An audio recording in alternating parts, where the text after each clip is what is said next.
I myself went through English medium schooling in India, and then went abroad, and the myths are the myths that I also carried. For instance, the myth that English is necessary for progress, English is necessary for technology, English is the way that India will make progress. So all of these assumptions I had carried as well. And it was only through my international experience that I learned that most of these assumptions were actually false. And the more I dug into it, I realized that English is actually a big barrier to over 90% of the people in India. So rather than being the vehicle for our progress, it's actually what's holding us back, because there is a system of discrimination, I would even call it linguistic apartheid, that doesn't really let you rise in India unless you are an English medium learner. So that's what the book is about in a nutshell. So you're saying that, in fact, not knowing the language is not a handicap, is what you're saying, or that?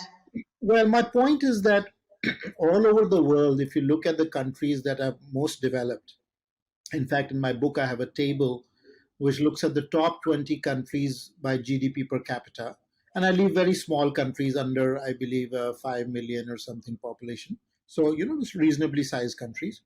And I found that every single one of the top 20 countries uses their own language for higher education, right, for technology education, for management, for medicine. Mm-hmm. So if you look at France, look at Germany, look at Japan, look at South Korea, you go across the board, you'll see that the countries, whether in Asia or in Europe, that are developed, all use their own languages. Mm-hmm. So the question is not about learning English or not. I think it's a great idea to learn English, but to assume that English is the way that a country will progress, or you cannot do medicine unless you learn English, or learn in English, that you have to learn in English medium.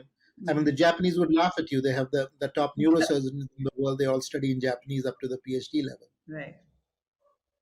True, I agree. I mean, also to add to what you're saying, if you look at the previous generation, if I look at even my father's generation, he grew up in what I would say rural Andhra, right? I mean, small town.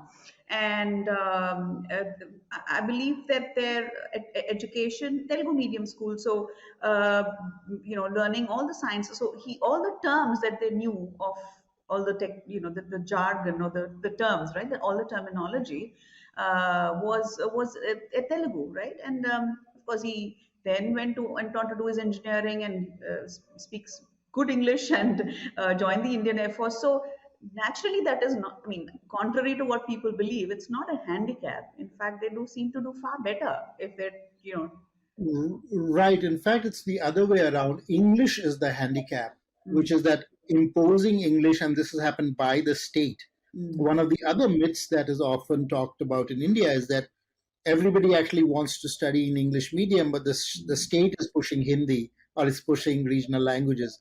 But in fact, it's the other way around, because the state funds that all the IITs be only in English. The state funds that all the IIMs be only in English. The state funds that all medical education be only in English. In fact, you'll be very surprised.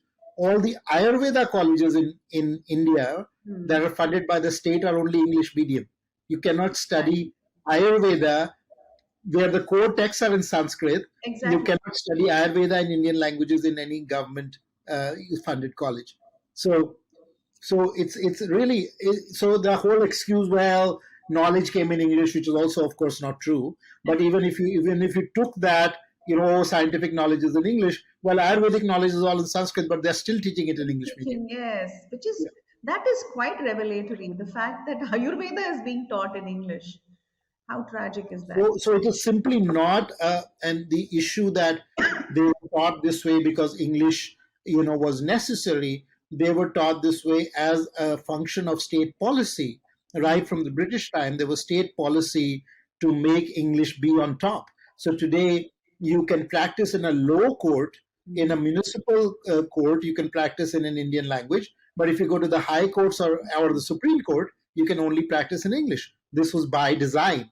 Even in the armed forces, Yes, If you want to appear for an officer entrance, you have to. especially for the interview, you have to do it in English.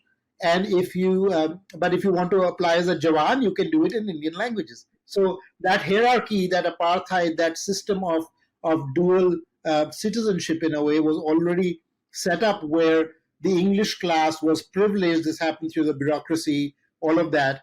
So the English class was privileged. It was put on top, and everybody, had to learn English to get into that circle. So it's like an elite charmed circle, and Exactly. you make it like this like this unattainable goal. Exactly. It's not even a glass ceiling, it's a concrete ceiling because it's very clear. It's like that. You know? True, very true. Yeah. Please remember to subscribe to us and switch on the notifications for this channel.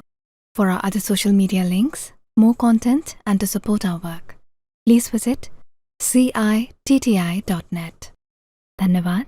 Namaskar.